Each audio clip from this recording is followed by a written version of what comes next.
Okay. Sorry. Rashut Achi Gadol, as Ma called him, a Rab Yedidya, Rashut, all that are in attendance here. As we gather today to commemorate the 11th month Yahrzeit of our dear father, Ba, husband, Rabbi, Saba, Abuelo, Raphael ben David Ugida, it's no doubt a very emotional time for all of us. We miss Ba's presence tremendously. He was our guiding spiritual light, spiritual anchor, and an example for us and for many in the community who flocked to him. Before I speak of one specific powerful midah of Ba that he lived by his entire life, I want to acknowledge Ma, his Eshet Hayil. Ma stood alongside Ba for close to 70 years and has almost single-handedly raised a family of 10 b'li ayin hara with much trial and tribulations along those years. During those years, Ma enabled Ba to engage in his Torah learning by providing for him in the ways he needed, and therefore, Ba was able to accomplish as much as he did.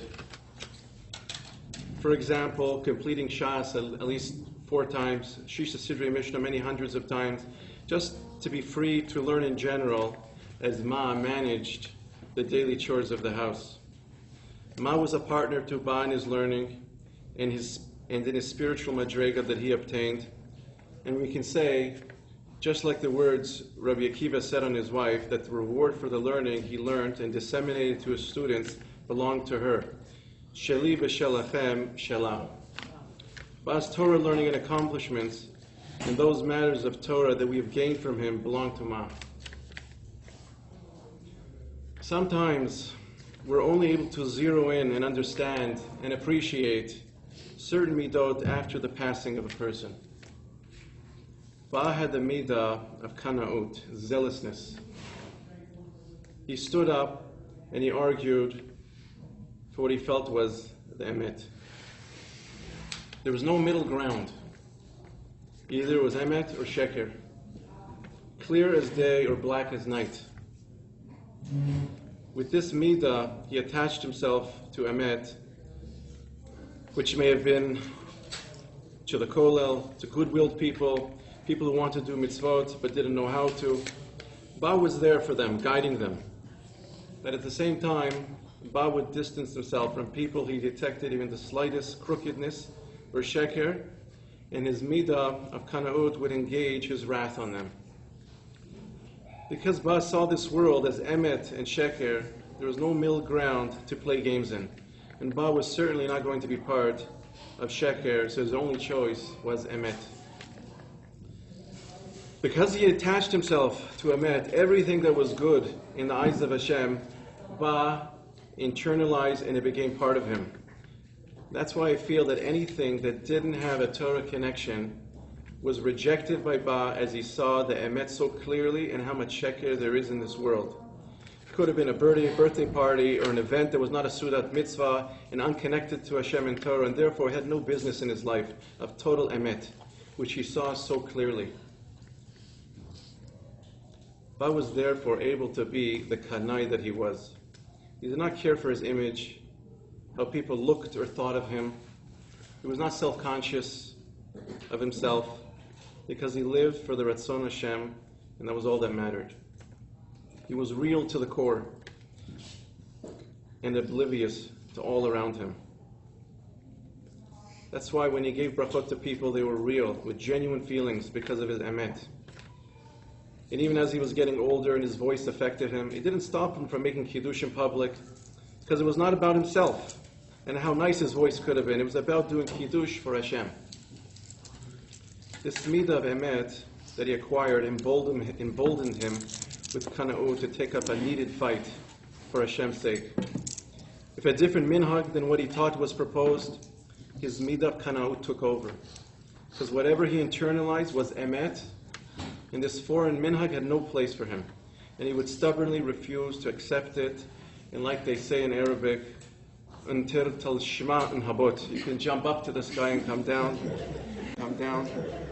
It's not going to have an impact. His machloket was l'shem shamayim and nothing else. Whatever Ba internalized was emet, and he lived by it and he fought for it. Ba was real and he is real. I just want to end off with a story that was told to me by the son of this person during the year, which demonstrates this midah of emet and kanut and Ba. So this person's father wasn't well, he was in the hospital, and they needed to put an oxygen mask on him. This person, the son, calls Ba, tells him that his father's in the hospital, he's not doing well, and he wants him to come see him. Ba comes to the hospital, and he sees him laying in the hospital bed with an oxygen mask on him. For whatever reason, how Ba understands, oxygen masks, oxygen, this oxygen mask? Take it off right now. What are you doing with oxygen mask? It's mafrid, the neshama, oxygen. We don't understand this, but Ba says, oxygen mask, take it off. Now who over here has the confidence and the guts to say something like that when the doctors are putting an oxygen mask for you, for Ba, to come say, take it off right now? Who has shoulders like that? Only somebody with such confidence, who's so genuine, who's real, who feels the emet in this world, and what is right, and nothing can change his mind. Not a doctor. What Ba knows about the oxygen mask, the neshama, whatever it is, that is emet, and no doctor can sway him. And that's what Ba said. Take off this oxygen mask right now. And that's what happened. He felt much better, the person in bed. This is what the son told me. This is our Father, who leaves a legacy of greatness for all of us to emulate in whatever way we can. May Ba's neshama be raised in Shemayim from level to level in the merit of our actions that we perform in His name, and in our efforts to emulate His midah of emet and kana'ut, to do the Ratzon Hashem. I'm sure if we do what we can for Ba's neshama in Shemayim, He will be able to reciprocate and hurry our